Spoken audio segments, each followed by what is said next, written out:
भारतीय दर्शन के अंतर्गत जीवन के सर्वांगीण विकास के लिए अन्नमय कोश की शुद्धि, पुष्टि और विकास को भी पर्याप्त महत्व दिया गया है।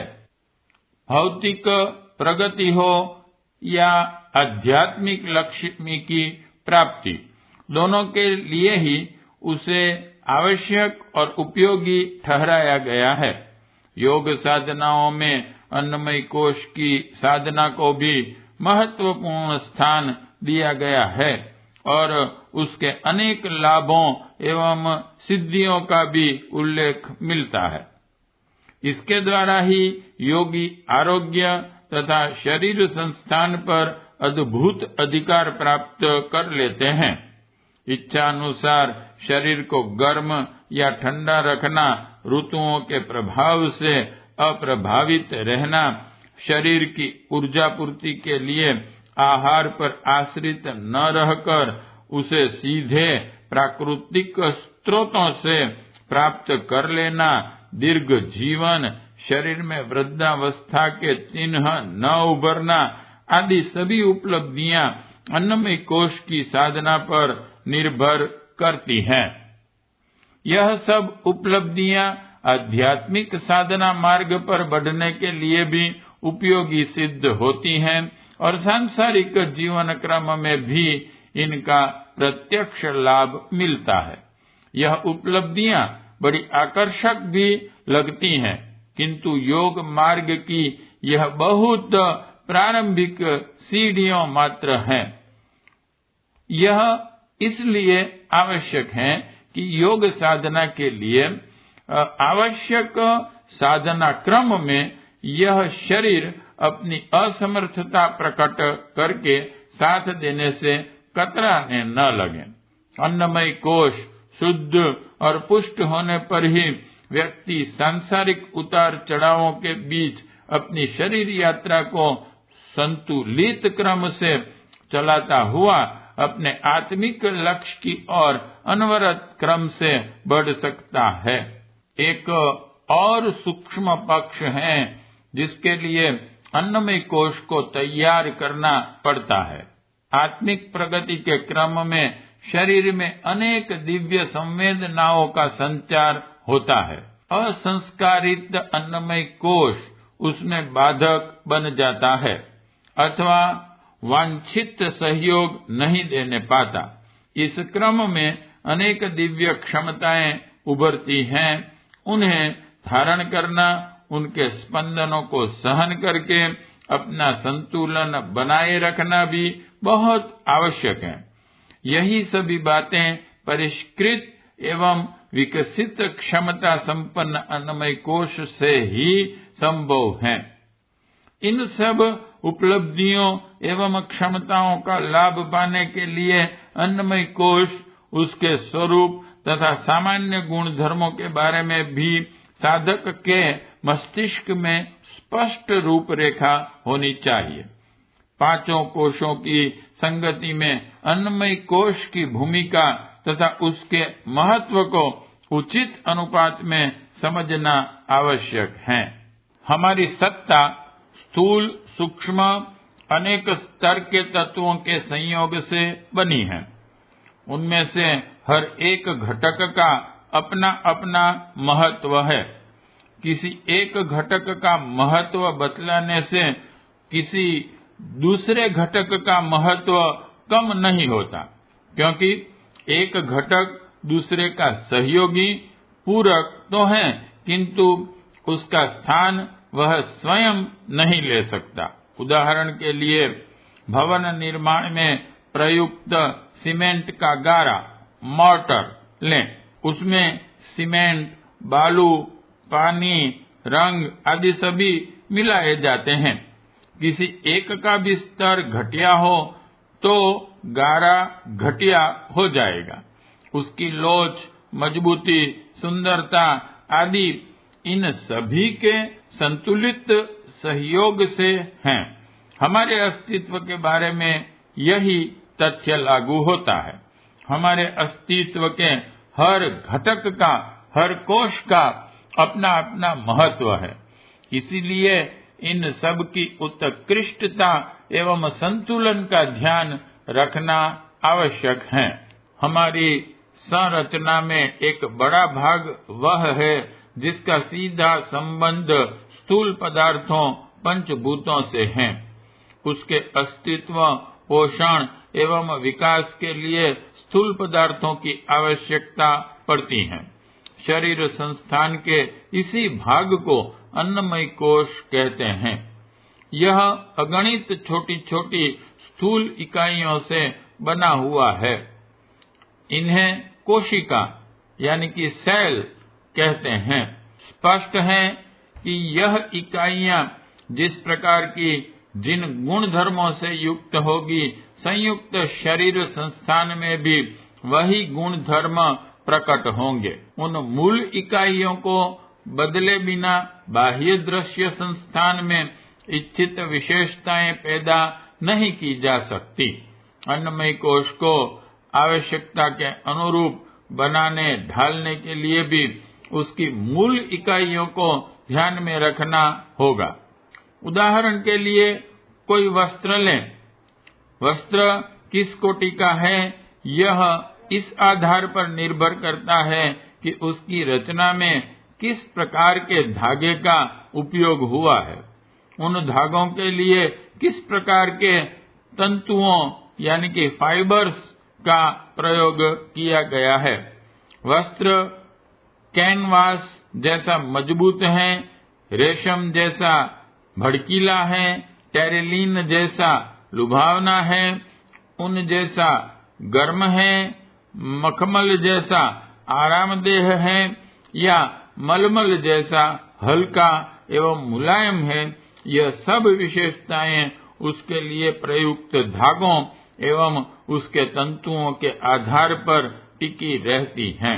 इसी तरह शरीर भी अनेक प्रकार की विशेषताओं से युक्त होते हैं।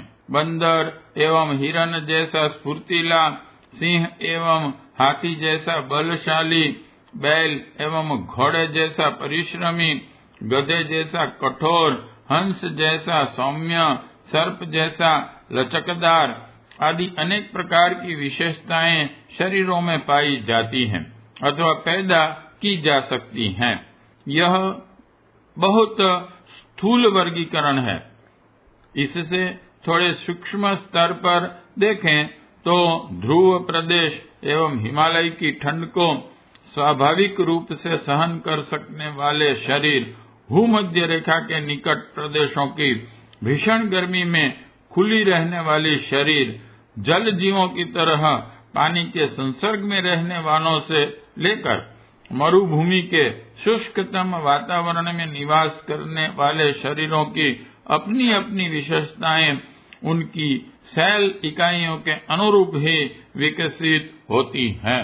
इससे एक चरण आगे चलें तो अन्नमय कोश की सूक्ष्म क्षमताओं का स्वरूप भी उभर कर सामने आएगा।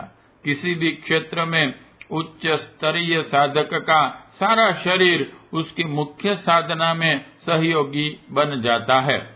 श्रेष्ठ चित्रकार जब किसी चित्र की कल्पना करता है तो उसके शरीर की हर इकाई उसके स्पंदनों से प्रभावित होती है।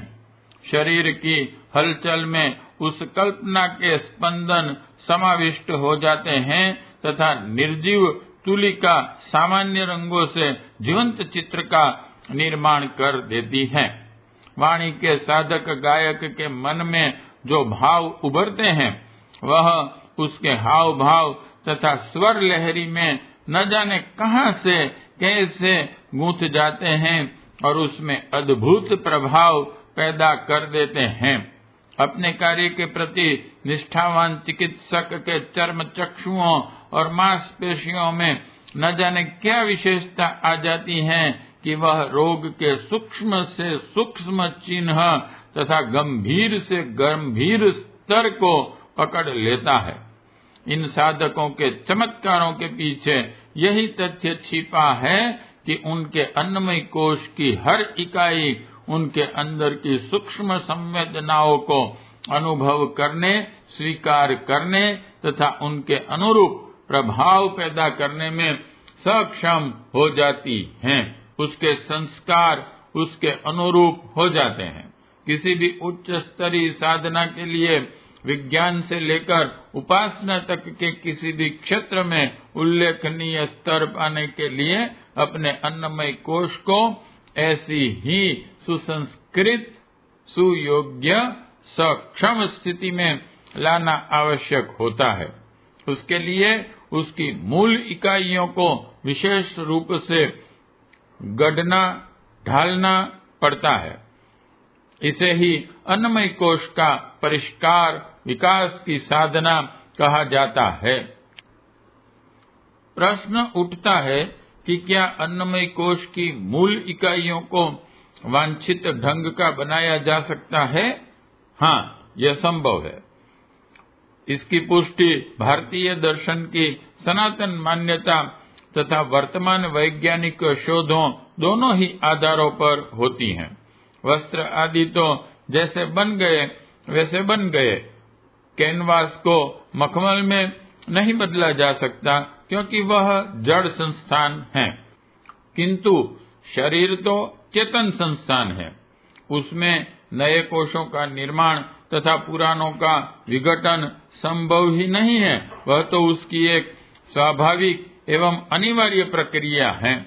यह प्रक्रिया धीमी पड़ने से ही मनुष्य शरीर जरा जीर्ण होने लगता है। जरा बुढ़ापा कुछ और नहीं, अन्नमय कोश में नवीन स्वस्थ कोशिकाओं की संरचना तथा पुरानों के निष्कासन की गति शिथिल हो जाना मात्र है। इस प्रक्रिया को व्यवस्थित, नियमित बनाकर शरीर संस्थान में क्रमशः इच्छित परिवर्तन लाए जा सकते हैं। सामान्य व्यक्तियों में भी अन्नमय कोश की इकाइयों में परिवर्तन होता ही रहता है, किंतु उसकी कोई व्यवस्था, योजना न होने के कारण एक ढर्रा भर चलता रहता है। सामान्य रूप में किसी भी फैक्ट्री में पुराने पुर्जों तथा पुरानी मशीनों के स्थान पर नए पुर्जे एवं नई मशीनों का स्थापित करने का क्रम चलता ही रहता है। उससे एक ढर्रे का उत्पादन निकलता भी रहता है, किंतु कोई कुशल शिल्पी, उद्योगी जब अपने उत्पादन का स्तर बढ़ाने, नई वस्तुएं उत्पादित करने की योजना बनाता है तो फिर ढर्रे का क्रम पर्याप्त नहीं। उस स्थिति में लक्ष्य को ध्यान में रखकर सूझबूझ के साथ और परिवर्तन व्यवस्थित ढंग से करना होता है। पुर्जों और मशीनों से लेकर औजार यानी कि टूल्स तथा कच्चे माल की व्यवस्था भी उसी योजना के अनुरूप करनी होती है।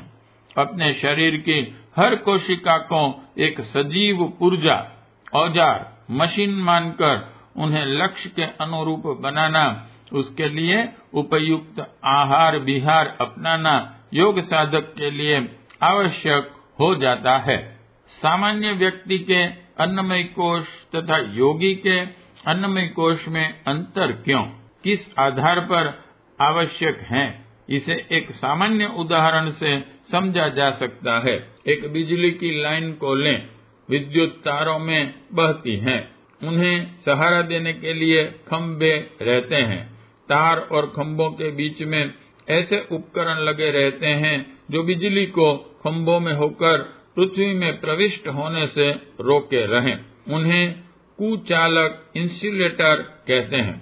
सामान्य दबाव वोल्टेज की विद्युत के लिए तार, खंभे तथा इंसुलेटर सामान्य ही चल जाते हैं।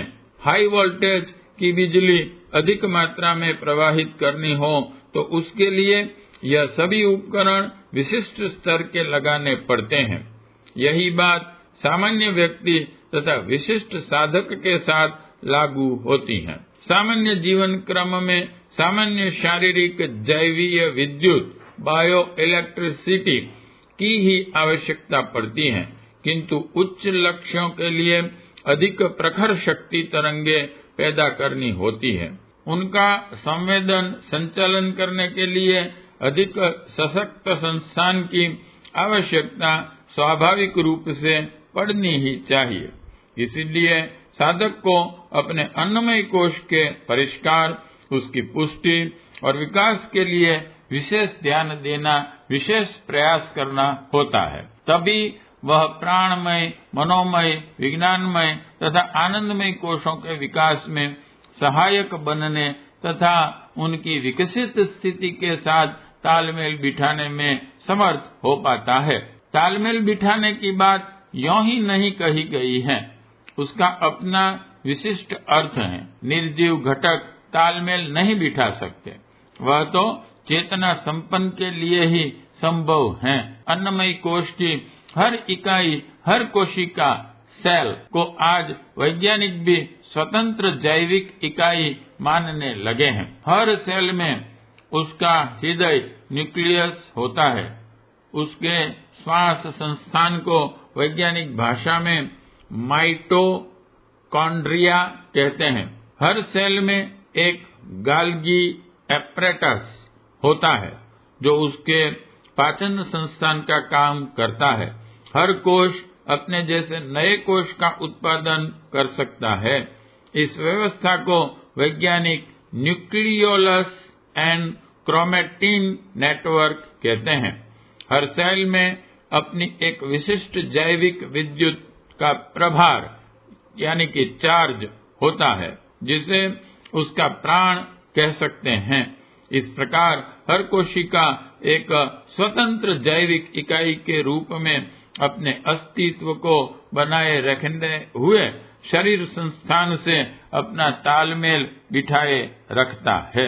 अन्नमय कोश के कोटि कोटि सदस्य या कोशिकाएं इष्ट उद्देश्य लक्ष्य के अनुरूप स्वयं में स्वाभाविक क्षमता उत्पन्न कर सके, इसके लिए विशिष्ट संस्कारवान नई कोशिकाओं का उत्पादन कर सकें, तो उच्चतम लक्ष्य प्राप्ति के सुनिश्चित पृष्ठभूमि बन जाती हैं। इसके लिए उन्हें विशेष रूप से योजनाबद्ध प्रक्रिया द्वारा तैयार किया जाता है। इनके लिए आहार, विहार, चिंतन आदि की विशिष्ट एवं व्यवस्थित पद्धति का अनुसरण करना होता है। जैसे बच्चों को सुयोग्य बनाने के लिए उन्हें साधन ही नहीं, श्रेष्ठ संस्कार भी देने पड़ते हैं, इसी प्रकार इन कोशिकाओं के लिए भी आहार व्यवहार से लेकर ध्यान उपासना तक के अनेक माध्यम अपनाने होते हैं। इन सब के संयोग से ही अन्नमय कोश की प्रभावशाली साधना का स्वरूप बनता है। वांग्मय 13 गायत्री की पंचकोशी साधना एवं उपलब्धियां। लेखक पंडित श्री राम शर्मा आचार्य जी। अगर आपको हमारी यह वीडियो पसंद आई हो तो इसको लाइक करें, कमेंट और शेयर जरूर करें। साथ ही हमारे YouTube चैनल ऋषि चिंतन को सब्सक्राइब कर बेल आइकन भी दबाएं ताकि आपको आने वाले वीडियोस की नोटिफिकेशंस मिलती रहें। धन्यवाद।